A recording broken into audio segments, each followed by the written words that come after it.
जय हिंद दोस्तों, स्वागत है आपका बीए सेमेस्टर वाला में। दोस्तों आज की क्लास में हम लोग कवर करेंगे बीए थर्ड ईयर 6 सेमेस्टर जो आपका एग्ज़ाम होने वाला है 2024-25 में, एजुकेशन यानी शिक्षा शास्त्र। शिक्षा शास्त्र का दोस्तों ये पेपर 1 है, ठीक है। पेपर 2 में भी मैंने क्लास कराया है, डिस्क्रिप्शन बॉक्स में लिंक है, वहाँ से जा कर के आप प्लेलिस्ट का लिंक है, ठीक है, वहाँ से आप पेपर 1 पेपर 2 दोनों का लिंक है, आप क्लास देख लीजिएगा, ठीक है। आज की क्लास में पेपर 1 है और देखिए पेपर का नाम क्या है ये भी जानना आपके लिए अनिवार्य है, ठीक है। एजुकेशनल एडमिनिस्ट्रेशन एंड मैनेजमेंट ये आपके पेपर का नाम है। शैक्षिक प्रशासन एवं प्रबंध ये आपके एडमिट कार्ड पर लिखा मिलेगा, ठीक है, पेपर 1 में। अच्छा, इसमें क्या है आज की क्लास में, देखिए क्लास 1 है और यूनिट भी 1 है, ठीक है। पेपर 1 है, क्लास 1 है, यूनिट 1 है। यूनिट 1 से आने वाले objective plus subjective most important questions answer with notes, ठीक है। देखिए जिनके कॉलेज में सब्जेक्टिव टाइप क्वेश्चंस होंगे उनके लिए भी यह क्लास मोस्ट इम्पोर्टेंट है, और जिनके कॉलेज में ऑब्जेक्टिव टाइप होंगे उनके लिए भी यह क्लास मोस्ट इम्पोर्टेंट है, ठीक है। चलिए आज की क्लास स्टार्ट करते हैं दोस्तों। देखते हैं इसमें पहला प्रश्न क्या है। देखिए ये जो पहला प्रश्न है आपका वेरी मोस्ट इम्पोर्टेंट है, ये 100% आपके एग्जाम में आएगा, ध्यान में रखेंगे, ठीक है। देखिए पहला प्रश्न है साथियों आपका, शिक्षा के सुधार की दिशा में संस्थागत योजना एक मील का पत्थर है, यह किसने कहा है। तो दोस्तों यह E.W. फ्रैंकलिन ने कहा है, ठीक है। किसने कहा भैया? E.W. फ्रैंकलिन ने कहा है कि शिक्षा के सुधार की दिशा में संस्थागत योजना एक मील का पत्थर है, ध्यान रखेंगे, बहुत ही इंपॉर्टेंट प्रश्न है। दूसरा प्रश्न क्या है भैया आपका, निम्नलिखित में से कौन सा संस्थागत नियोजन का एक आवश्यक कदम है। तो साथियों विश्लेषण है, ऑप्शन नंबर 1 करेक्ट है आपका, ठीक है। पूछा क्या है, संस्थागत नियोजन का आवश्यक कदम क्या है, विश्लेषण होता है, ठीक है। चलिए अगला प्रश्न देखेंगे क्या है आपका। प्रश्न नंबर 3 आपका पूछा साथियों, स्कूल के लिए समुदाय कार्यक्रमों में शामिल है। तो साक्षरता कार्यक्रम ये भी शामिल होता है, ठीक है। वयस्क शिक्षा कार्यक्रम में भी शामिल होता है, और युवा सेवा गतिविधियां ये भी शामिल होता है, ठीक है। स्कूल के लिए सामुदायिक कार्यक्रमों में क्या क्या शामिल होता है, देखिए ध्यान में रखिएगा। अगर आपके सब्जेक्टिव टाइप क्वेश्चन पूछे जाएंगे तो ध्यान में रखिएगा, हेडिंग डालकर इसे लिखना पड़ेगा, ठीक है। तो लिख लीजिएगा आप लोग, स्कूल के लिए सामुदायिक कार्यक्रम में क्या क्या होते हैं, साक्षरता कार्यक्रम, वयस्क शिक्षा कार्यक्रम और युवा सेवा समितियाँ, ठीक है। ऑप्शन नंबर डी करेक्ट हो जाएगा, उपरोक्त सभी। अच्छा, इसमें मैं की पॉइंट्स भी लिखा हूँ सब्जेक्टिव टाइप के लिए, ध्यान में रखेंगे, और ऑब्जेक्टिव टाइप के लिए भी मोस्ट इंपॉर्टेंट है, ठीक है। देखिए यहाँ पर लिखा गया है स्कूल के लिए सामुदायिक कार्यक्रमों में ये शामिल है। कौन कौन से शामिल है भैया? स्कूल या पड़ोस की सुविधाओं और उपकरणों का इस्तेमाल करना चाहिए, संसाधनों को साझा करना, ठीक है, स्वयंसेवी सेवाओं के लिए धन जुटाना, विशेषज्ञता वाले लोगों से सलाह और प्रशिक्षण लेना, ठीक है, सूचना साझा करना और प्रसार करना। अच्छा, इसमें अगला क्या है, देखिए नेटवर्किंग है, मान्यता है, जनसंपर्क है, स्कूल, घर, पूजा स्थल, मीडिया, संग्रहालय, पुस्तकालय, सामुदायिक एजेंसियां और व्यवसाय जैसे कई शैक्षणिक समुदायों के बीच सहयोग होता है, ठीक है, ध्यान रखेंगे। अच्छा, इसका पीडीएफ आप लोग जरूर डाउनलोड कर लीजिएगा। कहाँ मिलेगा पीडीएफ? तो देखिए टेलीग्राम ग्रुप का लिंक दिया गया है डिस्क्रिप्शन बॉक्स में, ठीक है, वहाँ से ग्रुप ज्वाइन कर लीजिएगा। वीडियो के ठीक नीचे आपको पीडीएफ मिलेगा, ठीक है, वहाँ से आप डाउनलोड करके इसे रख लीजिएगा, रिवीजन भी हो जाएगा और आपको नोट्स भी मिल जाएंगे, ठीक है। चलिए चौथा प्रश्न है आपका, सुदृढ़ शैक्षिक योजना होनी चाहिए। सुदृढ़ शैक्षिक योजना कैसी होनी चाहिए? व्यवहारिक होनी चाहिए, प्रगतिशील और दूरदेशी होनी चाहिए, ठीक है, ये तीनों होनी चाहिए। ऑप्शन नंबर डी करेक्ट हो जाएगा, उपरोक्त सभी। अच्छा, यहाँ मैंने कुछ नोट्स लिखे हैं, ध्यान दीजिएगा इन सभी नोट्स को। राष्ट्रीय शिक्षा नीति 2020 में स्कूली शिक्षा के सभी चरणों में गुणवत्तापूर्ण शिक्षा देने के लिए बातें शामिल है, ये आपके एग्जाम में पूछा जाएगा, ठीक है। पूछता भी है कि नई शिक्षा नीति 2020 में स्कूली शिक्षा के सभी चरणों की व्याख्या कीजिए। तो ध्यान रखेंगे, मैं यहाँ बता रहा हूँ। देखिए पहला है छात्रों के लिए काउंसलर और ट्रैकिंग प्रावधान होना चाहिए, ठीक है। शिक्षा विस्तार के लिए NIOS और SIOS का सुदृढ़ीकरण होना चाहिए, ठीक है। तीसरा है आपका गैर सरकारी परोपकारी गतिविधि और सामुदायिक सहभागिता और भागीदारी को बढ़ावा देना, ठीक है। चलिए अगला है आपका चौथा नंबर है, देख लेंगे क्या है। सीखने की प्रक्रिया समग्र, एकीकृत, समावेशी, आनंदमयी और सुखद होनी चाहिए। ठीक है, चलिए पांचवा प्रश्न देखेंगे भैया आपका क्या है। पांचवा प्रश्न है, संस्थागत नियोजन के परिणाम स्वरूप प्रेरणा में सुधार होता है। बताइए, जो संस्थागत नियोजन है इसके परिणाम स्वरूप, ठीक है, प्रेरणा में जो सुधार होता है, किस में सुधार होता है, व्यवहारिक, प्रबंधन या फिर छात्र में। तो दोस्तों ये सभी में आपका परिवर्तन होता है। ठीक है, सुधार होता है। ठीक है, ऑप्शन नंबर डी करेक्ट हो जाएगा, उपरोक्त सभी। चलिए आगे बढ़ते हैं, प्रश्न नंबर 6 देखते हैं आपका क्या है। संस्थागत नियोजन है, बताइए संस्थागत नियोजन क्या है भैया, लघु अवधि है, दीर्घकालिक है। तो दोनों होता है, जो संस्थागत नियोजन होता है लघु अवधि और दीर्घकालिक दोनों होता है, ध्यान रखेंगे। ठीक है, ऑप्शन नंबर सी है, उपरोक्त दोनों। चलिए प्रश्न नंबर 7 देखेंगे आपका क्या पूछा है भैया। 7 नंबर प्रश्न देखेंगे आपका क्या पूछा है, संस्थागत नियोजन का लक्ष्य है। तो संस्थागत नियोजन का क्या लक्ष्य होता है, समय, धन और सामग्री बचाएं, ये होता है, या फिर योजना की तैयारी में प्रत्येक शिक्षक को शामिल करना चाहिए, या शिक्षकों के बीच बेहतर सहयोग को बढ़ावा देना चाहिए। देखिए इस तरह से प्रश्न पूछेगा आपके एग्जाम में। ठीक है, बहुत ही देखिए आपका 3rd ईयर है, 6th सेमेस्टर है, लास्ट ईयर है, आपके क्वेश्चंस हार्ड रहेंगे, इस बात को याद रखेंगे। ठीक है, सॉफ्ट क्वेश्चन बहुत ही कम रहेंगे। तो संस्थागत नियोजन का लक्ष्य क्या है भैया, तो योजना की तैयारी में प्रत्येक शिक्षक को शामिल करना। ठीक है, ऑप्शन नंबर बी करेक्ट है आपका। हल्के में मत लीजिएगा, काफ़ी ज़बरदस्त तैयारी करनी पड़ेगी। ठीक है, तो आप लोगों की तैयारी भी काफ़ी अच्छे तरीके से कराई जा रही है। ठीक है, अगर आप चैनल पर पहली बार आए हैं तो सब्सक्राइब करके सपोर्ट करो यार। ठीक है, और एक मैं आपको जिम्मेदारी देना चाहता हूँ, देखिए इस क्लास को इस तरह से शेयर बटन बना होगा। ठीक है, इस पर क्लिक करके आप व्हाट्सएप, टेलीग्राम, फेसबुक, इंस्टाग्राम, कहीं पर भी व्हाट्सएप पर, ठीक है, अपने दोस्त को, एक दोस्त को जरूर शेयर करिएगा, आपसे रिक्वेस्ट है और आपकी जिम्मेदारी भी है। ठीक है, चलिए सब्सक्राइब करके सपोर्ट जरूर करिएगा। ठीक है, लाइक जरूर कर दीजिएगा, एक लाइक आपका बहुत ही इंपॉर्टेंट होता है हमारे लिए। ठीक है, चलिए 8वां प्रश्न देखेंगे भैया क्या है आपका, संस्थागत नियोजन का अर्थ है योजना बनाना। बताइए संस्थागत नियोजन का अर्थ है योजना बनाना, किस पर, उच्चतम स्तर पर, निम्नतम स्तर पर, या फिर जिला स्तर पर, या ग्राम स्तर पर। बहुत ही शानदार प्रश्न है। संस्थागत नियोजन का अर्थ है योजना बनाना, किस पर बनाएंगे भैया, तो हम बनाएंगे निम्नतम स्तर पर। ठीक है, ऑप्शन नंबर बी करेक्ट है आपका।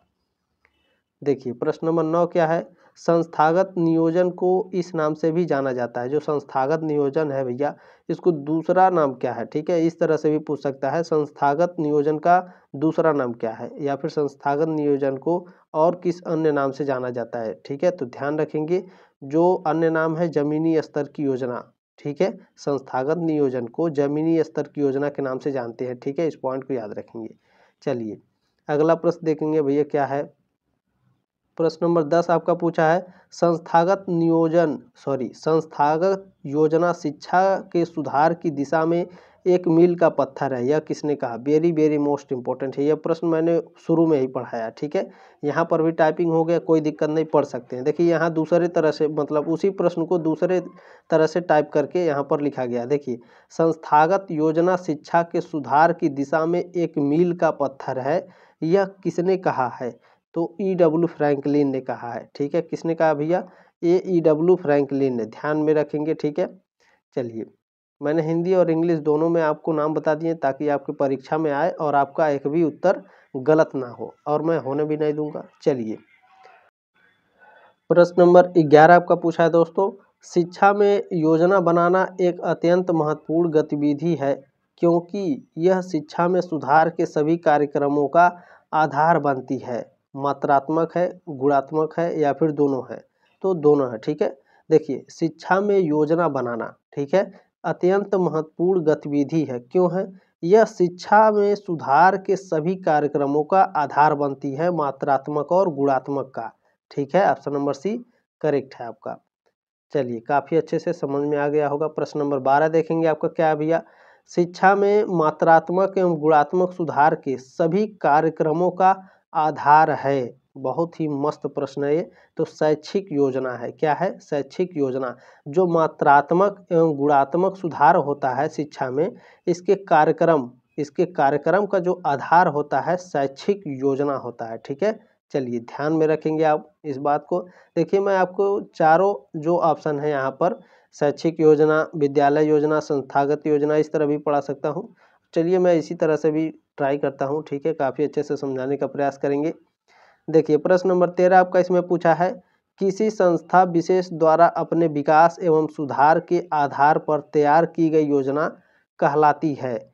शैक्षिक योजना, विद्यालय योजना या संस्थागत योजना? तो दोस्तों याद रखिएगा, किसी संस्था द्वारा, ठीक है, किसी संस्था द्वारा अपने विकास एवं सुधार के आधार पर तैयार की गई योजना जो होती है वो संस्थागत योजना होती है। ऑप्शन नंबर सी करेक्ट है आपका, ठीक है। चलिए आगे बढ़ते हैं, अगला प्रश्न देखते हैं आपका क्या है।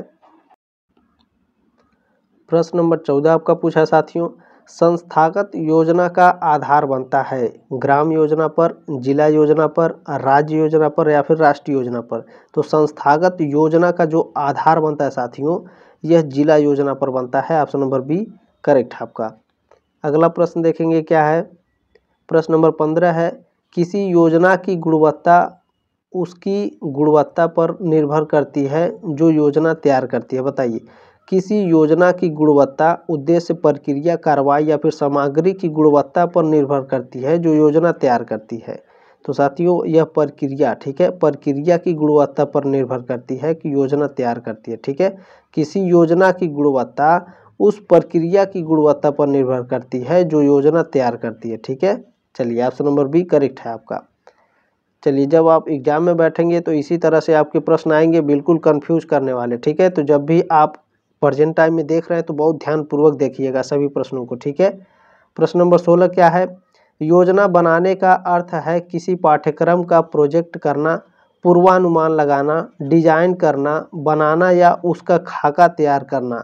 यह किसने कहा है? तो यह कहा है एजी योगू ने। किसने कहा भैया? एजी योगू। चलिए अगला प्रश्न क्या है आपका। प्रश्न नंबर 17 है, योजना का तात्पर्य पहले से किए जाने वाले किसी कार्य को डिजाइन करना है। यह परिभाषा किसने दी? बताइए, वेबस्टर्स इंटरनेशनल डिक्शनरी ने या फिर ऑक्सफोर्ड शब्दकोश ने या फिर विकिपीडिया ने? देखिए जो इस टाइप का जो प्रश्न है इसमें दो टाइप के आपके प्रश्न आएंगे, ठीक है। योजना तात्पर्य पहले से, ठीक है, योजना का तात्पर्य पहले से किए जाने वाले किसी कार्य का डिजाइन करना है। यह जो परिभाषा है यह ऑक्सफोर्ड शब्दकोश है या फिर इस तरह से आता है ऑक्सफोर्ड डिक्शनरी लिखा रहेगा, ठीक है। डिक्शनरी या फिर शब्दकोश दोनों मैंने आपको बता दिया, चाहे ऑक्सफोर्ड डिक्शनरी देगा ऑप्शन में, चाहे ऑक्सफोर्ड शब्दकोश दे, दोनों एक ही होता है, ध्यान रखेंगे, ठीक है।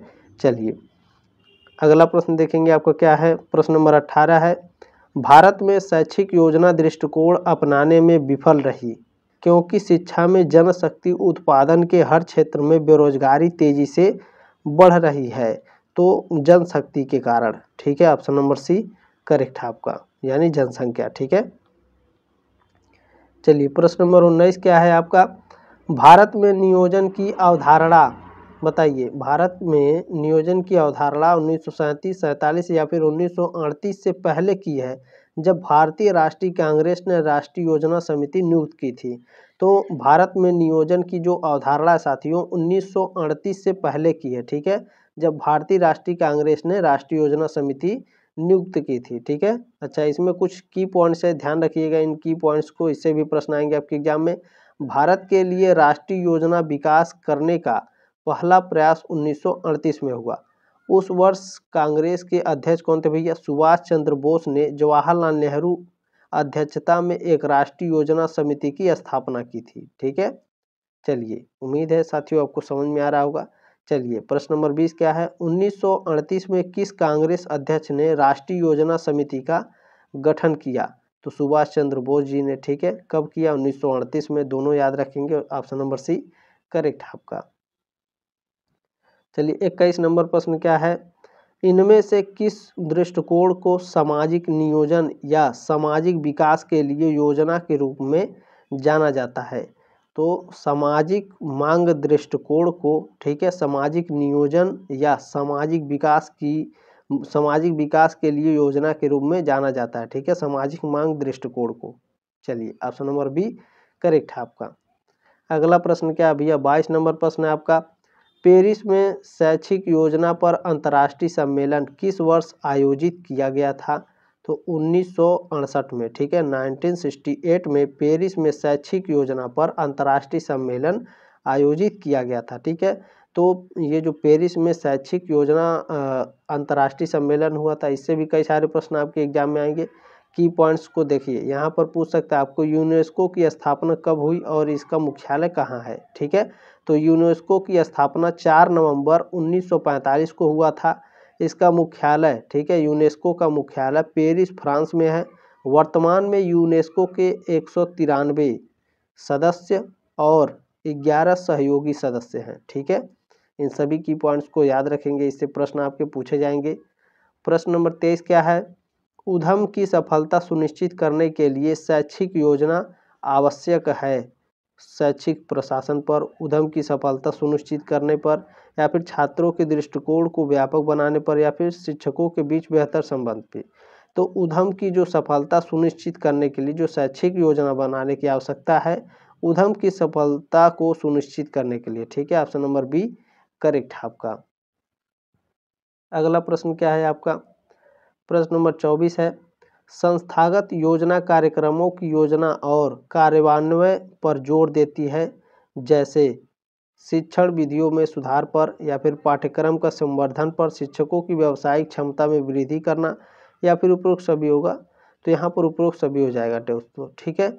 जो संस्थागत योजना कार्यक्रम योजना और कार्यान्वयन पर जोर देती है वो शिक्षण, ठीक है, शिक्षण विधियों में सुधार करने पर, पाठ्यक्रम के संवर्धन पर और शिक्षकों की व्यावसायिक क्षमता में वृद्धि करने पर, ठीक है। इन सभी पर, कार्यान्वयन पर यानी कार्य करने पर जोर देती है, ठीक है। 25 नंबर प्रश्न क्या है? संस्थागत नियोजन में किंग पिन है। तो शिक्षक जो होता है संस्थागत नियोजन में किंग पिन होता है, ठीक है। अच्छा, किंग पिन का मतलब क्या होता है, यहाँ पर मैं आपको कुछ बता देता हूँ, ध्यान रखेंगे। संस्थागत नियोजन में किंग पिन का मतलब है किसी संस्था द्वारा अपने विकास और सुधार के लिए बनाई गई योजना, ठीक है। संस्थागत नियोजन की प्रक्रिया में चरण शामिल है, ठीक है। आपके एग्जाम में पूछेगा दोस्तों, संस्थागत नियोजन की प्रक्रिया में कौन कौन से चरण शामिल हैं? तो विश्लेषण, सर्वेक्षण, सुधार, कार्यान्वयन, ठीक है, कार्यान्वयन और मूल्यांकन, ये सभी संस्थागत नियोजन की प्रक्रिया के चरणों में शामिल होते हैं, ठीक है। चलिए प्रश्न नंबर 26 देखेंगे आपका क्या पूछा है। प्रश्न नंबर 26 में आपका पूछा साथियों, संस्थागत नियोजन का मुख्य उद्देश्य है। संस्थागत नियोजन का मुख्य उद्देश्य होता है निर्देश में सुधार करना, ठीक है, मौजूदा संसाधनों का इष्टतम उपयोग। आज पता नहीं क्यों बहुत ज़्यादा मुझसे गलती हो रही है, ठीक है। चलिए, मौजूदा संसाधनों का इष्टतम उपयोग, शैक्षिक योजना को यथार्थवाद और ठोसता प्रदान करना, ये तीनों क्या है? संस्थागत नियोजन के मुख्य उद्देश्य हैं, ठीक है। ऑप्शन नंबर डी हो जाएगा, उपरोक्त सभी। चलिए 27 नंबर प्रश्न क्या है? देखिए ये जो प्रश्न है आपका, संस्थागत नियोजन का जो मुख्य उद्देश्य है, ऐसे पूछेगा कि इनमें से कौन संस्थागत नियोजन का मुख्य उद्देश्य नहीं है। निगेटिव प्रश्न पूछेगा, ठीक है। तो 4 ऑप्शन में से एक आपका गलत रहता है, तो उसमें उत्तर ढूंढना काफ़ी कठिन होता है। निगेटिव प्रश्न आपके ज़्यादा एग्जाम में पूछे जाएंगे, ध्यान रखेंगे इस बात को, ठीक है। तो इन सभी को अच्छे से याद कर लीजिएगा, ठीक है। हल्के में मत लीजिए इस प्रश्न को। इस प्रश्न को 2 तरह से पूछ सकता है। 27 नंबर प्रश्न है, संस्थागत योजना के दायरे में शामिल है स्कूल प्लांट में सुधार, ठीक है, शिक्षा में सुधार और विद्यार्थियों के लिए पाठ्योत्तर की गतिविधियां, ठीक है। ऑप्शन नंबर डी करेक्ट हो जाएगा। ये सभी क्या है? संस्थागत योजना के दायरे में शामिल होते हैं। 28 नंबर प्रश्न है आपका, विद्यार्थियों के लिए पाठ्येतर गतिविधियां में शामिल हैं। क्या शामिल है भैया? सामाजिक सेवा परियोजनाएं, कार्य अनुभव और एथलेटिक्स और साहित्यिक गतिविधियां, ठीक है। ये तीनों आपके विद्यार्थी के पाठ्येतर गतिविधियों में शामिल है। ऑप्शन नंबर डी करेक्ट है, उपरोक्त सभी। चलिए अगला प्रश्न देखेंगे क्या है। प्रश्न नंबर 29 है, सर्वोत्तम संभव तरीकों से विशिष्ट लक्ष्यों को साकार करने के लिए निर्णयों का एक सेट तैयार करने की प्रक्रिया है। बताइए, जो सर्वोत्तम संभव तरीकों से, ठीक है, विशिष्ट जो लक्ष्य होते हैं उसको साकार करने के निर्णयों का एक सेट तैयार करने की जो प्रक्रिया है, शैक्षिक योजना है। ऑप्शन नंबर सी करेक्ट है आपका। प्रश्न नंबर 30 है, कुशल और प्रभावी योजना बचत करती है समय, धन और कोशिश यानी प्रयास, ठीक है। इन तीनों को जो कुशल और प्रभावी योजना होती है इन तीनों का बचत करती है। ऑप्शन नंबर डी करेक्ट होगा। उपरोक्त सभी, ये 100% है, प्रश्न पूछेगा, ठीक है, आपके एग्जाम में। प्रश्न नंबर 31 क्या है? प्रत्येक अच्छी योजना प्रासंगिक एवं स्पष्ट होनी चाहिए, व्यवस्थित और व्यापक होनी चाहिए, या फिर उपरोक्त दोनों। तो साथियों इनमें ऑप्शन नंबर बी करेक्ट है, व्यवस्थित और व्यापक होनी चाहिए, ठीक है। प्रत्येक अच्छी योजना जो होती है व्यवस्थित और व्यापक होनी चाहिए। चलिए प्रश्न नंबर 32 क्या है? 32 नंबर, कुशल एवं प्रभावी योजना बचत करती है। अभी मैंने पढ़ाया आपको, बताइए याद है कि नहीं? याद है सर। समय, प्रयास और पैसा, ये तीनों आपका बचाती है, ठीक है। कुशल एवं प्रभावी योजना जो होती है इन तीनों का बचत करती है।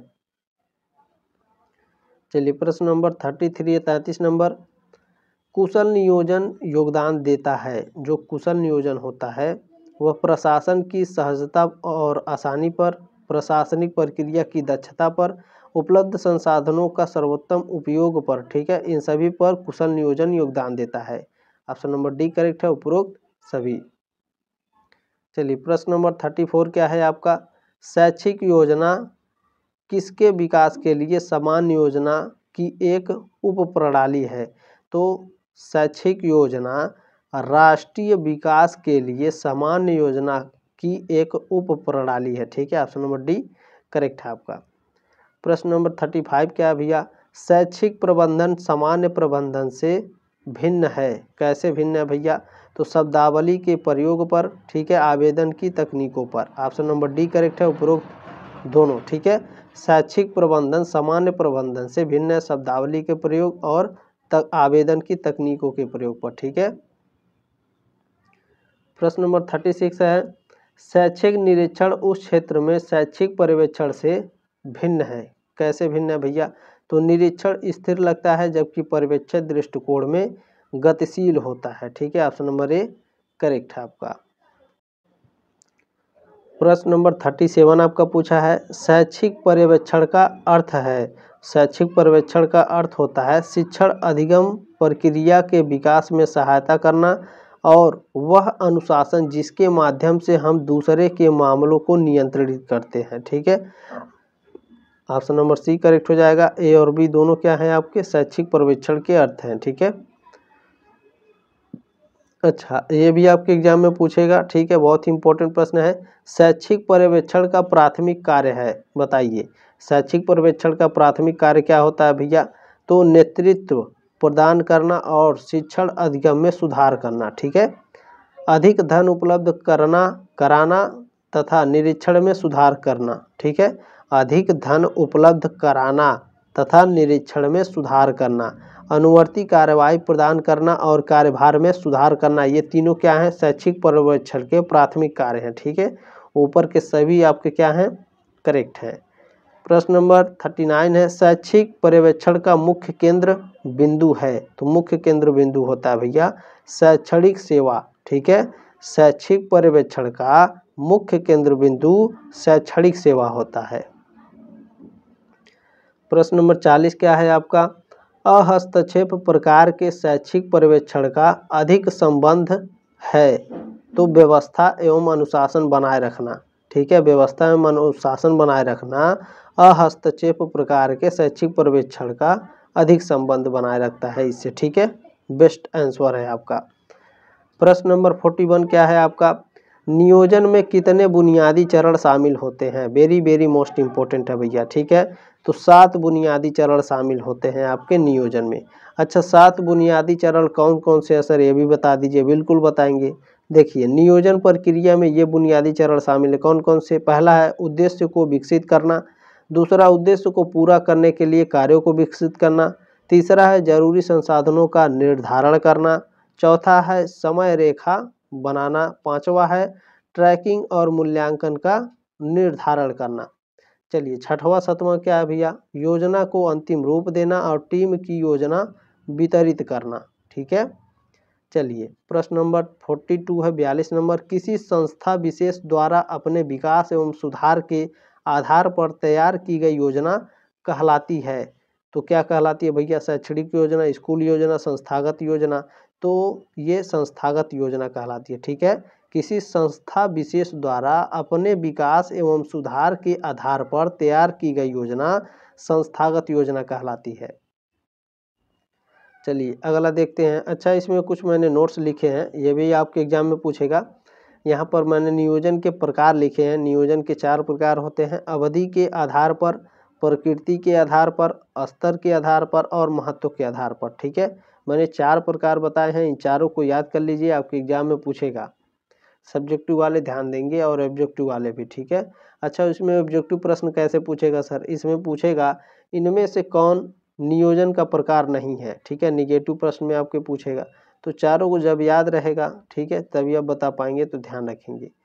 प्रश्न नंबर 43 है, संस्थागत नियोजन किसी संस्था के किसका सूचकांक है? जो संस्थागत नियोजन है किसी संस्था का स्वायत्तता का सूचकांक होता है। ठीक है, ऑप्शन नंबर बी करेक्ट है आपका। प्रश्न नंबर 44 है, योजना बनाने या क्रियान्वित करने का एक कार्य या प्रक्रिया है, यह परिभाषा किसकी है? तो वेस्टर्स इंटरनेशनल डिक्शनरी का। ठीक है, मैंने शुरू में आपको एक प्रश्न इसके बारे में पढ़ाया है, जिसमें ऑक्सफोर्ड डिक्शनरी या फिर ऑक्सफोर्ड शब्दकोश उत्तर था आपका। ठीक है, तो दोनों को बहुत ध्यानपूर्वक पढ़ लीजिएगा आप। ठीक है, इन दोनों में से कोई एक प्रश्न आपके दे देगा एग्जाम में, कंफ्यूज मत होइएगा। ठीक है, योजना बनाने या क्रियान्वित करने का एक कार्य या प्रक्रिया है, यह जो परिभाषा है वेस्टर्स इंटरनेशनल डिक्शनरी का है। चलिए प्रश्न नंबर 45 क्या भैया आपका? नियोजन का मुख्य लक्ष्य है। नियोजन का मुख्य लक्ष्य होता है सामाजिक एवं आर्थिक विकास, नागरिकों का कल्याण एवं प्रगति, वांछनीय परिवर्तन लाना, ये सभी क्या है भैया? नियोजन के मुख्य लक्ष्य हैं। ठीक है, चलिए प्रश्न नंबर 46 क्या है? अच्छी योजना के लिए भविष्य के उद्देश्यों की आवश्यकता होती है और अच्छी दृष्टि, धारणा और क्षमता। ठीक है, ये सभी क्या है भैया? आपकी अच्छी योजना के लिए है। ठीक है, 46 का ऑप्शन नंबर डी करेक्ट है आपका। चलिए प्रश्न नंबर 47 देखेंगे क्या है? योजना एक अच्छी विधि है। तो योजना है जो भैया एक अच्छी विधि समस्याओं को सुलझाने की है, परीक्षण और त्रुटि विधि को समाप्त करने के लिए है, अपव्यय और ठहराव की जांच करने के लिए। ठीक है, ऑप्शन नंबर डी करेक्ट है उपरोक्त सभी। प्रश्न नंबर 48 है, नियोजन का मुख्य उद्देश्य क्या होता है? नियोजन का मुख्य उद्देश्य होता है स्वास्थ्य, सुविधा और सौंदर्य। ठीक है, ऑप्शन नंबर डी है उपरोक्त सभी। चलिए प्रश्न नंबर 49 क्या है भैया आपका? नियोजन में शामिल पहला बुनियादी कदम या प्रक्रिया है। तो जो नियोजन में शामिल पहला बुनियादी कदम जो होता है साथियों, यह आपका लक्ष्य, उद्देश्य तथा लक्ष्यों का समूह स्थापित करना होता है। ठीक है, बहुत ही इम्पोर्टेंट प्रश्न है, बहुत ही अच्छा प्रश्न है। ठीक है, आपके एग्जाम में पूछेगा ये।